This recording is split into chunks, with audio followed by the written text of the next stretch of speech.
C'est bien, bravo, bravo, bravo.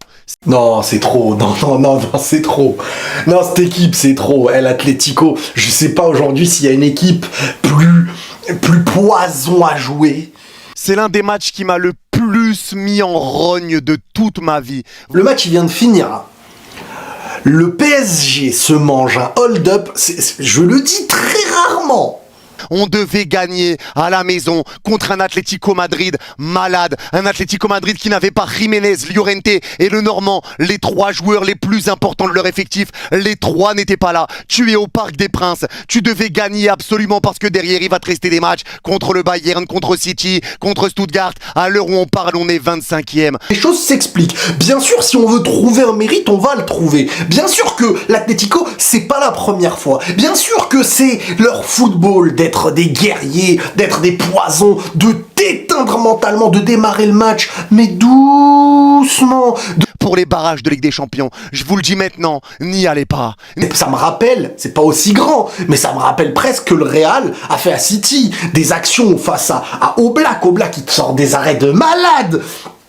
Paris domine, Paris a plein d'occasions, Paris en Ligue des Champions a montré plein de matchs où dominer, mais ne pas marquer.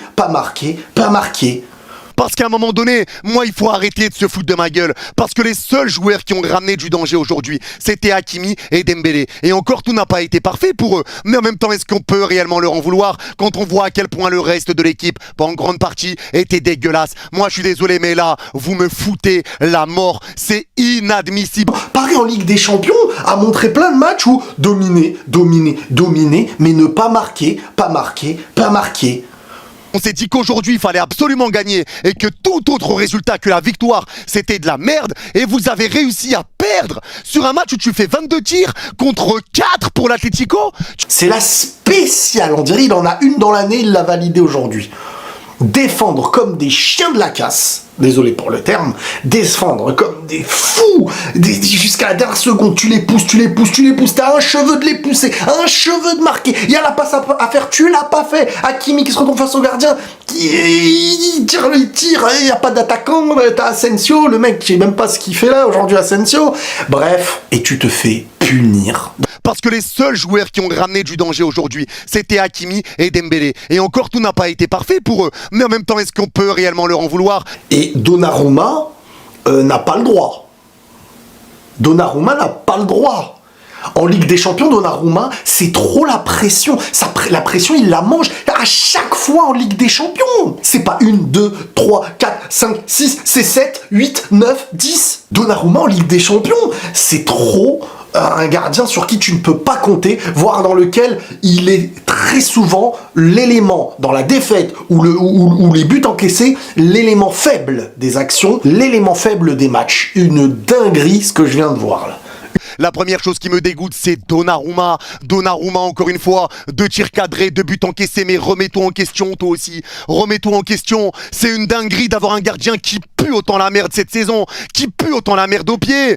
C'est une dinguerie. On n'ira nulle part avec Donnarumma. Comme ça, c'est clair. Donnarumma a chié. Moi, ce que je comprends pas, c'est que l'Atlético, ils étaient vraiment en mode, on se laisse, je vais pas dire on se laisse dominer, mais dès le début du match, une volonté d'être bas, de reculer, de laisser les autres jouer. Et sur les seules occasions, ils t'en ont mis 2, quoi. On se croirait sur FUTChamp. Non, c'est une folie. C'est une folie, un hold-up pareil. Mendes est très mauvais défensivement. Il est très mauvais défensivement. On n'ira nulle part comme ça non plus. On n'ira nulle part. Le match de Mendes ce soir, ça prouve ses limites. Il a des grosses limites. Et on le voit tout le temps en Ligue des Champions. Paris ne peut pas autant rater en Ligue des Champions. Je veux dire, Gironne, ça se joue à un cheveu d'un CSC du gardien. Arsenal, il te tape. PSV, tu fais le même match là, presque limite. Tu domines, t'as des occasions, mais t'encaisses très vite dès que t'as le peu d'occasions d'en face, tu encaisses. Et toi, tu marques pas quand faut tuer. Et là, c'est pareil. Donc là, Paris, c'est une défaite, 2 matchs nuls, une victoire, si je me trompe pas. Ouh là là, c'est-à-dire même en barragiste, pour l'instant, c'est dangereux. C'était trop facile de défendre sur nous. T'avais Barcola côté gauche, 2 joueurs qui venaient le presser et De Paul qui se rajoutait pour fermer l'angle de passe. Donc il y avait 3 joueurs devant Barcola. De l'autre côté, Dembélé qui se retrouvait tout le temps devant Gallagher, devant Ravi Galan et il se faisait bloquer également totalement par Barrios. Donc il y avait 3 joueurs sur lui. 3 joueurs, et encore lui, heureusement, Dembélé, il y avait quand même Hakimi qui venait l'aider. Donc on essayait de ramener du danger comme ça. Mais on n'arrivait pas à avancer parce qu'il n'y avait pas de mouvement. Quand Dembélé a la balle sur le côté droit, on a des sgays qui sont là. Alors je vais pas mettre Paris dans l'histoire parce que Paris, j'ai l'impression qu'ils jouent avec ce qu'ils peuvent faire. Il faut arrêter aussi de jouer sans numéro 9. Les gars, oui, Gonzalo Ramos est blessé, mais il y avait quand même Osimhen qui voulait venir. T'avais quand même aussi Gyökeres que t'aurais pu aller prendre. Mais pourquoi tu veux jouer sans numéro 9? Tu vois bien qu'il faut un 9 dans cette putain d'équipe. Il y a que des mecs qui savent pas cadrer, que des mecs qui biglent, que des mecs qui louchent.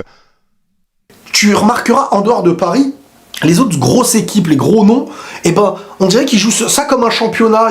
Il y a tellement de matchs, t'as tellement de chances d'être dans les barrages, et que c'est une formule que t'as jamais encore goûté, que les petits jouent la Ligue des Champions comme la Ligue des Champions, mais les gros jouent la Ligue des Champions en mode, c'est à partir des 8e que tout va se jouer. Allez, vas-y, cassez-vous.